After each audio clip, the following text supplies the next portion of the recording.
Please subscribe for the tech channel, like it and share it. NEET 2024 rank card details or analysis. NEET 2024 results వచ్చాయి. మీరు rank కార్డ్‌ని కూడా download చేసుంటారు. ఆ rank కార్డ్‌లో పలు అంశాలు ఉంటాయి. వాటి గురించి మనం వివరంగా తెలుసుకుందాం. All India rank for counselling అనేటువంటిది కాలమ్ ఉంటుంది. దీని అర్థం ఏంటంటే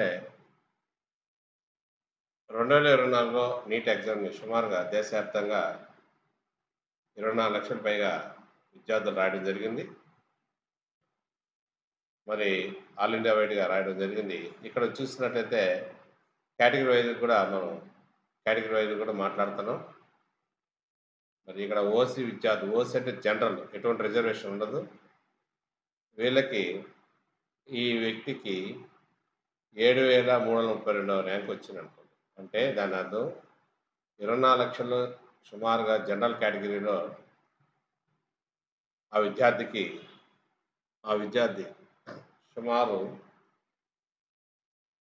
ఆ 24,00,000లో 15,00,000 మంది జనరల్ సంబంధించినటువంటి విద్యార్థులు రాస్తే వాళ్ళలో ఇతనికి వచ్చినటువంటి ర్యాంక్ వచ్చేసి 7,332.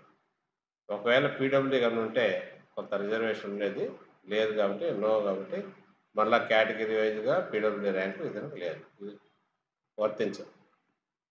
నెక్స్ట్ ఈడబ్ల్యూఎస్ తీసుకుంటాం, economical weaker section. Economical weaker సెక్షన్లో ఒక విద్యార్థికి 1,35,622 ర్యాంక్ వచ్చింది. 1,35,622 ర్యాంక్ వచ్చింది. ఈ విద్యార్థి ఎకనామికలీ వీకర్ సెక్షన్. అయితే ఇక్కడ చూసినట్లయితే కేటగిరీ స్కోర్ మరలా ఇక్కడ మారుతుంది. ఈడబ్ల్యూఎస్ కింద అతనికి స్కోర్ ఎంత వచ్చిందంటే 1,146. సో ఈడబ్ల్యూఎస్ టోటల్గా రాసినటువంటి పర్సన్స్లో ఇతనికి 1,35,642 రాగా మరియు ఇది జనరల్ స్కోర్, ఇది ఆల్ ఇండియా స్కోర్ అనమాట. ఆల్ ఇండియా కేటగిరీ అంటే ఇండియా వైడ్గా రాసినటువంటి వ్యక్తుల్లో ఈడబ్ల్యూఎస్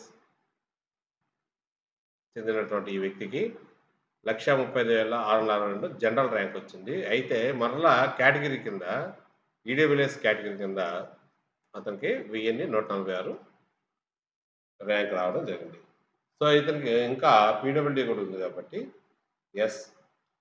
ఆ కేటగిరీ కింద మరలా అంటే EWS category plus PWD category 15th rank వచ్చింది అట్లా అనమాట.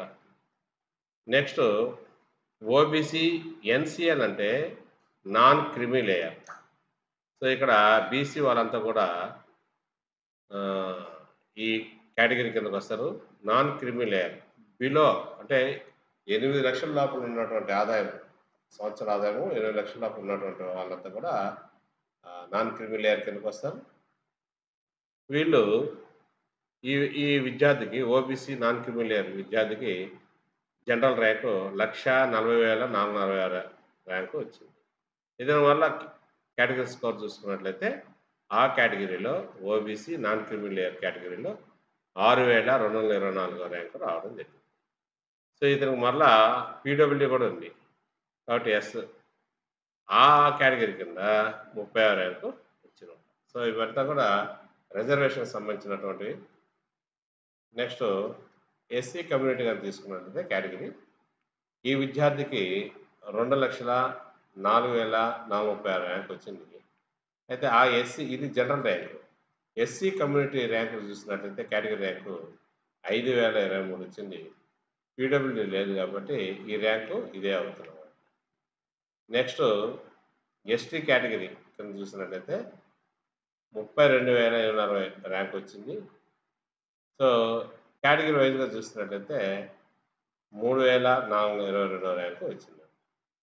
ఇక్కడ పీడబ్ల్యూడీ లేదు కాబట్టి, సో ఇక్కడ ఇంకా ర్యాంక్ ఉండుంటే ఇక్కడ లేదు కాబట్టి, సో ఇదే అతని కమ్యూనిటీ లేదా కేటగిరీ ర్యాంక్ ఆర్ స్కోర్ అవుతుంది. ఈ విధంగా ఈ ర్యాంక్ కార్డులో ఉన్నటువంటి జనరల్ ర్యాంకు, వాళ్ళకి సీట్ కేటాయించినప్పుడు కమ్యూనిటీ లేదా కేటగిరీ ర్యాంకు, లేదా పీడబ్ల్యూడీ ర్యాంక్ చూసి దాని ప్రకారంగా సీటు లేదా కాలేజీ అలాట్‌మెంట్ అవ్వడం జరుగుతుంది. కాబట్టి విద్యార్థులారా మీకొచ్చిన జనరల్ ర్యాంకు చూసుకోండి. కేటగిరీ వైస్‌గా కేటగిరీ ర్యాంక్ చూసుకోండి. ఏదైనా పీడబ్ల్యూడీ ఉన్నట్లయితే ఆ ర్యాంక్ చూసుకొని మీరు ఆ విధంగా ఆలోచిస్తూ వెబ్ ఆప్షన్స్ కూడా జాగ్రత్తగా ఆల్ ఇండియా వైడ్‌గా పెట్టుకొని అటు అన్ని రకాల కౌన్సెలింగ్ అంటే నేషన్ వైడ్‌గా మరియు స్టేట్ వైడ్‌గా పార్టిసిపేట్ చేసి వెబ్ ఆప్షన్ జాగ్రత్తగా పెట్టుకొని సక్సెస్ అవుతారని ఆశిస్తూ please subscribe for the channel, like it and share it. Thank you.